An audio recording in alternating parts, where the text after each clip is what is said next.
So this is the first episode of the Celtics playoff recap. Hopefully I'll be doing this for a long time because we hope we go further in the playoffs. But we are going to start with game 1 between the Philadelphia 76ers and the Boston Celtics. Boston wins 109-101. Jason Tatum leads all scorers with 32 points. He also had 13 rebounds and 3 blocks. Shot 47.6% from the field. 2 for 5 from 3, 10 for 11 from the free throw line. Jaylen Brown was also amazing, 29 points, 56.2% from the field, 5 for 8 from 3, 6 for 6 from the line, 6 rebounds, 4 assists, 3 steals. Kemba Walker had 19 points, shot 7 for 16 from the field, uncharacteristically shot 0 for 4 from 3, 5 for 6 from the line, 5 assists, only 1 turnover, which is really good. Marcus Smart had 2 points, 0 for 5 from the field, but of course he did the Marcus Smart things. There's things that don't show up in the box score that had a massive impact on the game.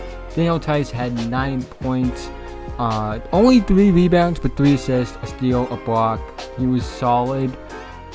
Gordon Hayward, we'll talk about him later as well. 12 points, 4 rebounds, 3 assists, 38.5% from the field, 33.2% from 3, no free throw attempts at all. Also did have 4 steals as well. And the thing I really liked about tonight was how we contained Joel Embiid. Now, when you look at the stats on the surface level with Joel Embiid, 26 points, 16 rebounds, 53.3% from the field, 9 for 12 from the line. You think, well, was he really contained? Because that's a really good stat line. I thought Joel Embiid was going to put up like 40 and 20 on us. So we did hold him to us. Because he needs to average like 40 and 20 for the Sixers to win the series. And if we hold him to like 26 points, I don't think Philly realistically has a chance to win.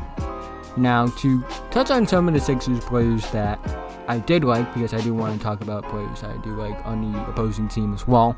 Matisse Thybulle was incredible on defense. He kind of made it a bit hard with Jason Tatum to score. Of course, Jason Tatum would pick it up.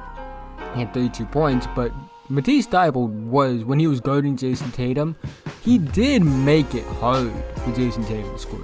Matisse Thybulle is such a good player. He's like this defensive monster.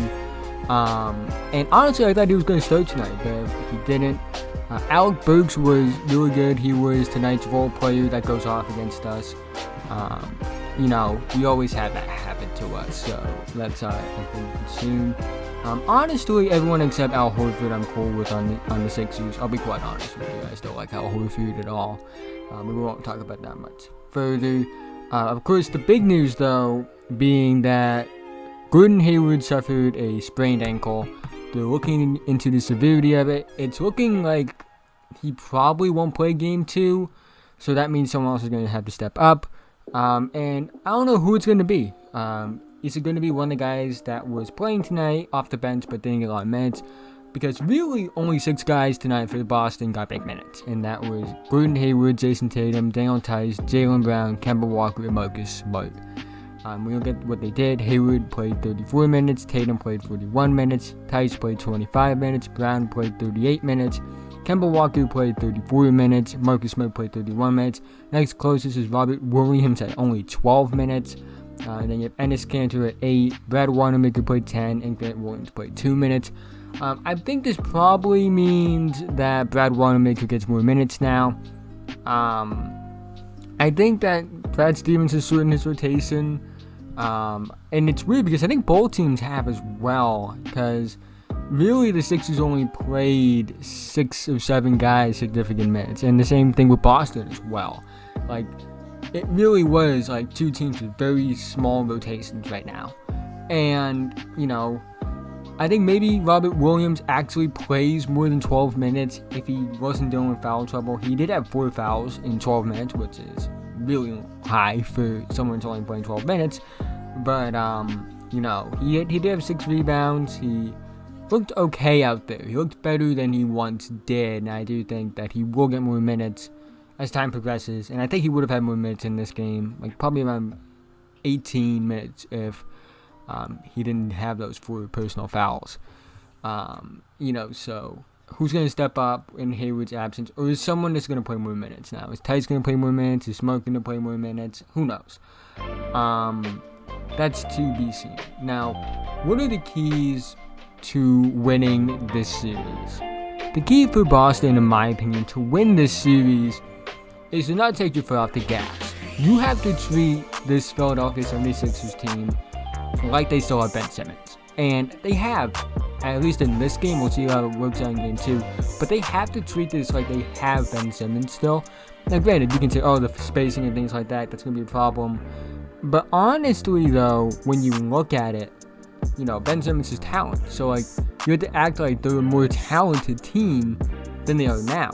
And you know, Jason Tatum said that they aren't going to like underestimate Philly. And if they keep up this mentality of not underestimating their opponent and not playing down to the competition, I really do think that they have a chance to end the series in a sweep or a 5-game series.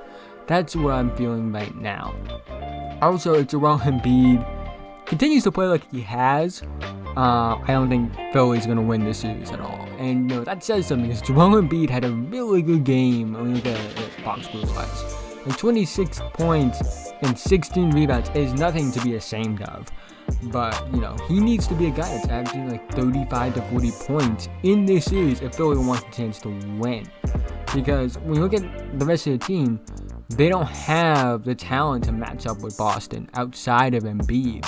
You know, Embiid's the only player that is on the level of Boston's top guys, in my opinion.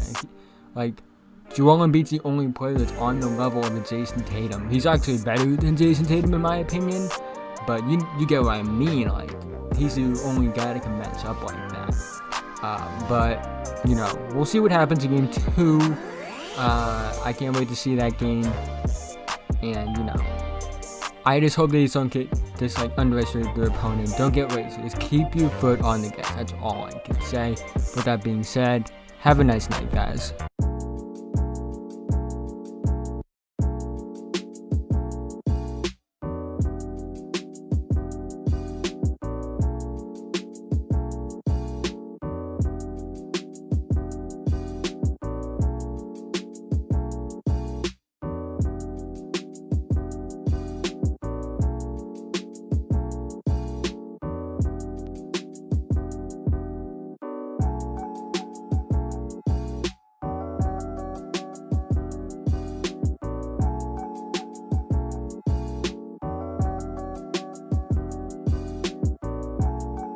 If you made it through this point in the video, thank you so much. It means so much to me, guys. You guys don't understand.